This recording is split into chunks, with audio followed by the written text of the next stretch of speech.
Welcome to another episode of SEC Baseball Previews by Southern Sports Gumbo. We're going to be diving into the Alabama Crimson Tide baseball team here on this episode.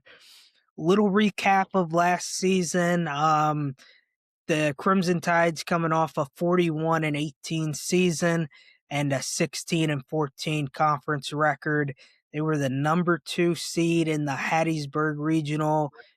They were bounced in 2 games in that regional, but after 3 consecutive regional appearances and 2 under Coach Vaughn, the Crimson Tide looks to keep that trend going in 2026. Few things with roster turnover, upcoming expectations, things to be excited about, key returners. Their biggest loss, in my opinion, was Riley Quick, starting pitcher last year who went 8-3, 3.9 ERA across 62 innings, with 14 starts, 70 strikeouts. While it was a bit of an up and down season last year for Quick, he played his best baseball towards that back end of SEC play and was able to elevate himself enough to be drafted 36th overall. Some of their key returners, Justin LeBron at shortstop, hit 316 with 18 doubles, 18 homers, 72 RBIs. He's one of the top draft prospects in this upcoming draft. And, he'll look to build upon what was already an exciting season last year. Another key returner for them is Bryce Fowler. He hit 267 with 9 doubles, 7 home runs, 43 RBIs. He looks to have that average rise a little bit as a fifth-year player this year. He'll be an everyday guy for this Alabama team. And then Jason Torres, who played a little bit of third, a little bit of first last year, will be their first baseman this season, coming off an 11 home run season last year, showed some power, but also battled with the strikeouts as he struck out nearly 36% of the time. So he'll need to cut that back a lot to help this team get back into a regional. When you look at the mound, they've got Zane Adams coming back, who was 7-4 across 14 starts with a 3.55 ERA in 65 innings with 62 strikeouts. He's got a mid 90s fastball sitting between 93 and 95. Solid changeup in the high 70s, low 80s, a curveball sitting around that same speed, and a cutter sitting in the high 80s. He was solid early on, battled a little bit in SEC play, but finished pretty solid at the end of the season too. So he's another guy I look to build upon his 2025 season. Tyler Faye's another guy who's back. He made 8 starts last year. And then you've got Bobby Alcock and JT Blackwood, who were, occasionally Sunday guys, more midweek guys, who also return and combined for 17 starts last year. A few of their key additions in the field, Justin Osterhaus, the infielder, from Purdue Fort Wayne after their program closed down. He's likely going to be your third baseman this year. He hit 328 with 10 doubles, 16 home runs, 46 RBIs. They also had Brennan Holt, transfer from Alabama, started his career at LSU, went to Oklahoma State. The last 2 years at South Alabama have been good for him. Hit 303 with 13 doubles, walked 37 times and stole 10 bases last year. He'll look to make a splash being back in the SEC. And then some of their key additions on the mound. Closer Caden Humphrey from North Florida is coming off an 11 save season. after on 23 appearances where he struck out 46 in just 29 innings. He's going to be their closer this season. And then freshman Miles Upchurch is a star-studded freshman sitting around the mid to upper 90s on the fastball, still developing a slider, a curve, and a changeup. But those have all looked good through the fall and spring. He's a guy who's going to get meaningful innings this season for them. So over to their projected lineup. Catcher Brady Neal is back. Struggled at the plate at times last year. Was injured. They're saying he's healthy this year, so he does provide a little bit of power behind the plate. Jason Torres at first. 11 home runs last year. Brennan Holt, the transfer from South Alabama, at second. Provides a good contact hitter with a little bit of speed on the base path. Justin Osterhaus, the transfer from Purdue Fort Wayne.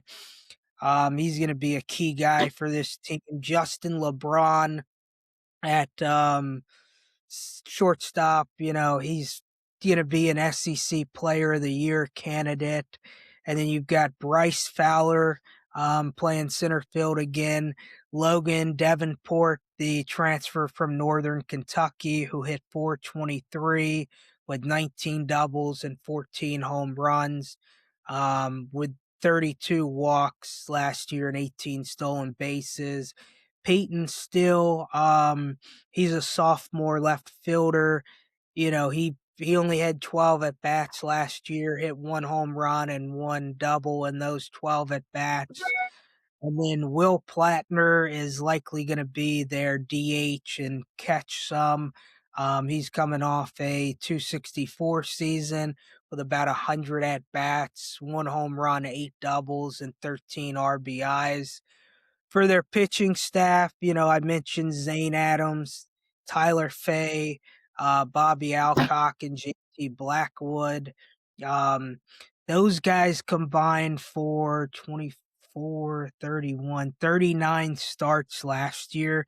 So while they lose Riley Quick and pitching was a little suspect last year, they returned four key guys along with Caden Humphrey coming in as closer, and then guys like Miles Upchurch who have a ton of potential. My breakout players for Alabama this year, I've got Justin Osterhaus. He can hit for power and for contact. He's going to be a nice piece to have around, Justin LeBron and Torres. He's a guy who can steal some bases too. He can play all over the infield. Miles Upchurch, the true freshman. I would not be surprised if by the time conference play rolls around, he could be their Sunday guy behind Adams and Fay. And then Caden Humphrey, this year's closer, after having a promising season at North Florida last year, he's looked good throughout the fall and the spring, and poised to close out the bullpen and be an arm the Alabama staff can count on. Now, with their schedule this season, they do travel to Texas and Tennessee, along with Kentucky, Oklahoma, and South Carolina. They do get to host Florida, Auburn, Arkansas, Vandy, and Ole Miss, and they miss Georgia, LSU, Mississippi State, Texas A&M, and Missouri.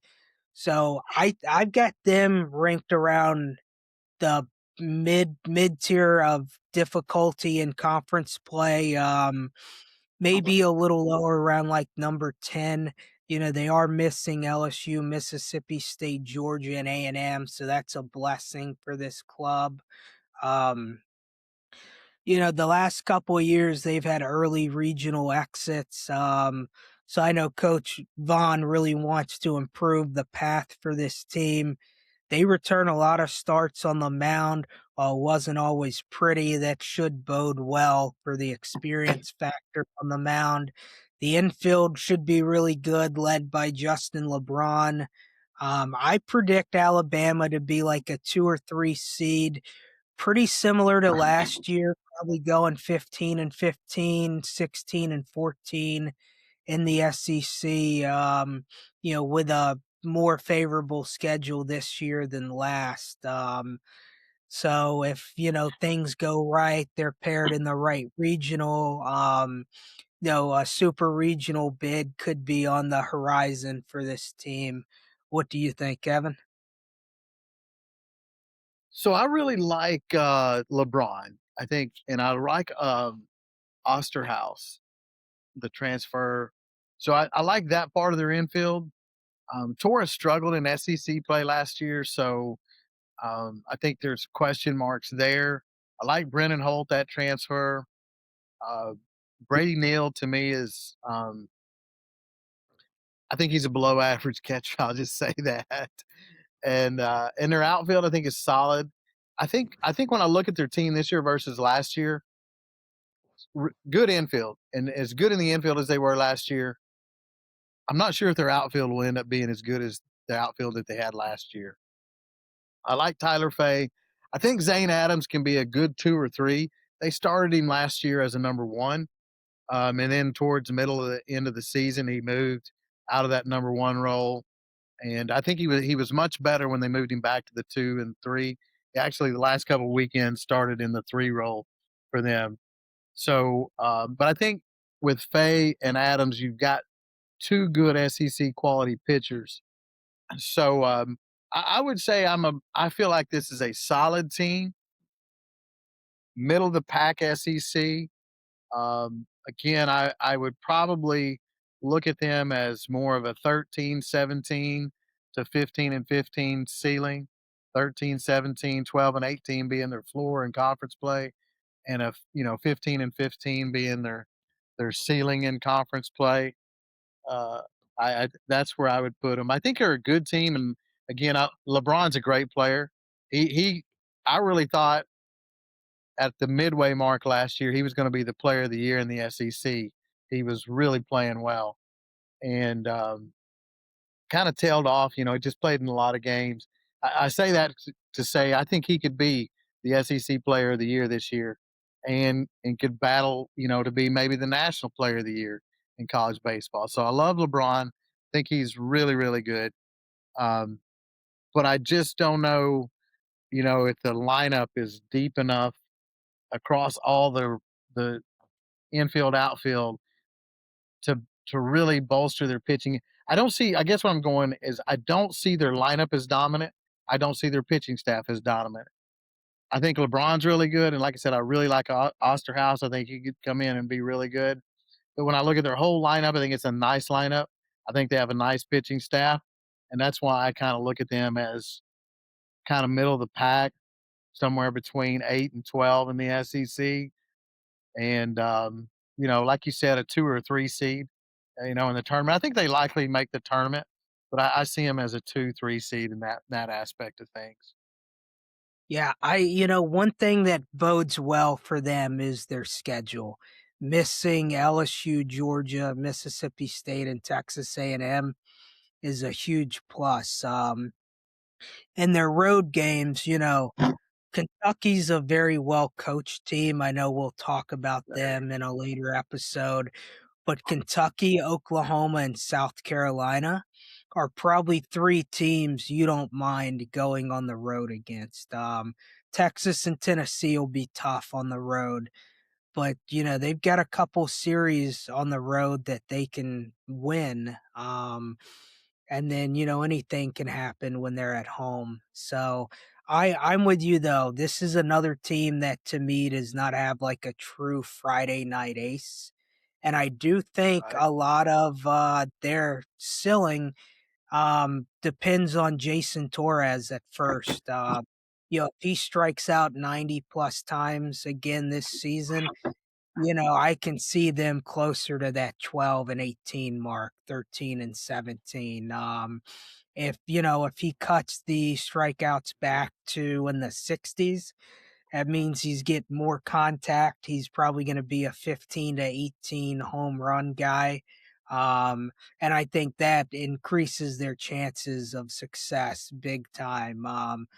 Because outside of LeBron, there's not a ton of power in this lineup. Osterhouse can show it, but we've got to see how that transition from Purdue Fort Wayne lasts. Same with Logan Davenport from Northern Kentucky. He's got some pop in the bat. But the same thing, I do think from the outfield perspective, Peyton Still, who only had 12 at bats last year, may have the most true power in that outfield. On such a small sample size, we don't have a ton of data, but he's been hitting the ball really well in the spring. Um, yeah, they've got the experience in the pitching staff, but no true Friday night guy. Which if you lose, um, if you lose a Friday night game every week, that only leaves a lot more, uh, little less margin for error there.